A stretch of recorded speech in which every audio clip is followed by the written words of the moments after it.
Halo semuanya, Assalamualaikum warahmatullahi wabarakatuh. Izinkan saya untuk memperkenalkan diri. Nama saya Jasmine Rahmahania dengan NIM 106241107 dari kelompok 7 TTKI Bahasa Indonesia. Hari ini saya akan mempresentasikan biofoer atau alternatif dari styrofoam yang ramah lingkungan.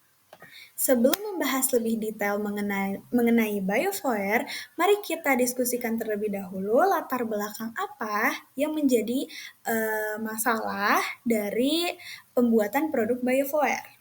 Jadi, kemasan makanan berbahan dasar dari styrofoam yang sekali pakai memberikan kontribusi yang sangat besar terhadap penumpukan sampah yang mencemari lingkungan dan dapat membahayakan kesehatan manusia dan rantai makanan dalam ekosistem tersebut. Nah, mengapa styrofoam ini berbahaya? Styrofoam yang banyak kita gunakan saat ini berasal dari polistirena yang berbasis minyak bumi.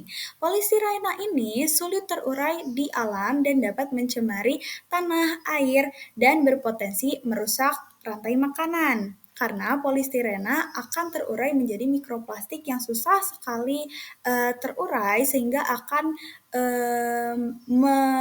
meracuni makanan yang berada dalam kemasan styrofoam. Nah, biofoer hadir sebagai solusi dari kekhawatiran tersebut. Biofoam atau biodegradable styrofoam adalah bahan kemasan alternatif yang terbuat dari sumber daya alam terbarukan seperti pati singkong maupun bahan nabati lainnya. Bahan ini mampu terurai secara alami atau biodegradable dan lebih ramah lingkungan. Kami menamai biofoam kami dengan nama biofoer atau singkatan dari Biofoam for Eco-Friendly. Alat-alat dan bahan-bahan yang kami gunakan antara lain terdapat gliserin berbahan dasar nabati sebanyak 30 mili, tepung tapioka sebanyak 25 gram, tepung singkong sebanyak 25 gram, dan air sebanyak 30 mili.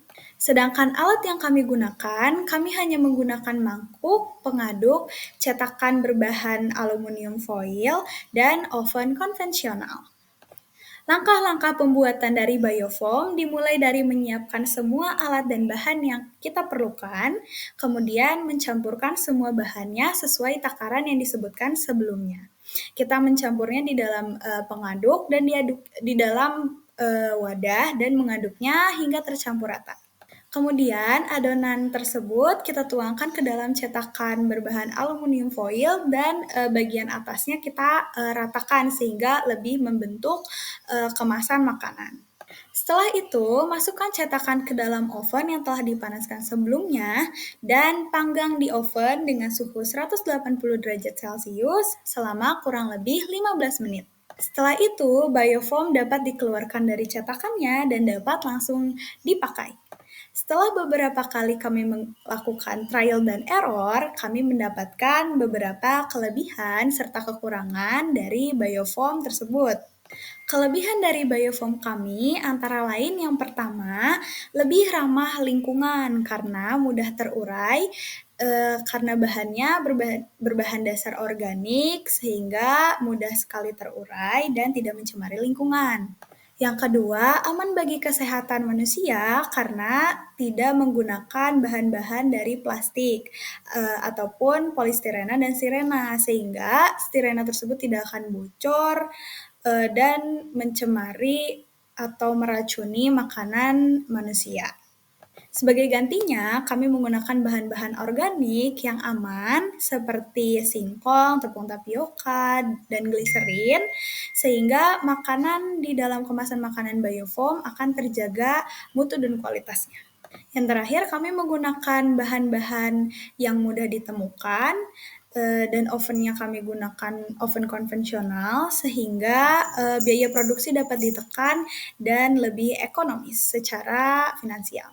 Nah, di samping kelebihan-kelebihan tersebut, kami juga menemukan beberapa kekurangan dari produk kami. Yang pertama, daya simpannya lebih singkat, kurang lebih sekitar 1 minggu kami melakukan uji coba membuat biofoam tersebut, kemudian biofoam tersebut sudah mulai jamuran, yang menandakan bahwa biofoam tersebut sudah tidak bisa digunakan lagi dan sudah mulai terurai. Yang kedua, biofoam kami tidak tahan akan kelembapan sehingga harus ditempatkan di tempat yang bersih, sejuk, dan juga kering. Dan yang terakhir, biofoam kami masih harus berproses produksi yang harus dikembangkan lagi.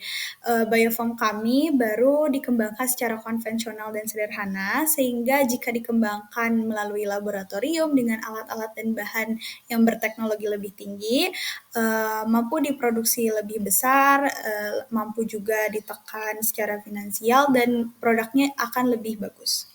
Meskipun begitu, biofoam tetap memiliki keunggulan dibanding styrofoam. Yang pertama, biofoam berasal dari sumber terbarukan seperti pati dan bahan-bahan organik lainnya, dibanding styrofoam yang berasal dari minyak bumi yang tidak dapat diperbaharui. Sehingga biofoam lebih biodegradable dan ramah lingkungan, yang dapat terurai alami dalam waktu yang relatif singkat. Sedangkan styrofoam dapat awet di lingkungan dan tertimbun selama ratusan tahun menjadi polutan yang merusak lingkungan. Biofoam di sisi lain tidak mengandung bahan kimia yang berbahaya karena sebelumnya seperti yang saya bilang, biofoam kami tidak menggunakan bahan-bahan kimia dan menggunakan bahan-bahan organik. Sedangkan styrofoam mengandung bahan kimia berbahaya seperti polistirena dan stirena yang dapat bocor ke dalam makanan dan meracuni makanan tersebut. Biofoam memiliki fleksibilitas lebih tinggi dan tidak mudah patah. Sedangkan styrofoam seperti yang kita ketahui, jika dia eh, tersenggol atau tertimbun kapasitas yang besar akan lebih mudah patah. Sehingga biofoam di sisi ini memiliki keunggulan yang jelas lebih tinggi dibanding styrofoam. Oke, jadi sekian dari saya. Kurang lebihnya mohon dimaafkan. Akhir kata, mari buat perubahan dengan memulai langkah sekecil mungkin. Terima kasih. Wassalamualaikum warahmatullahi wabarakatuh. Sampai jumpa lagi.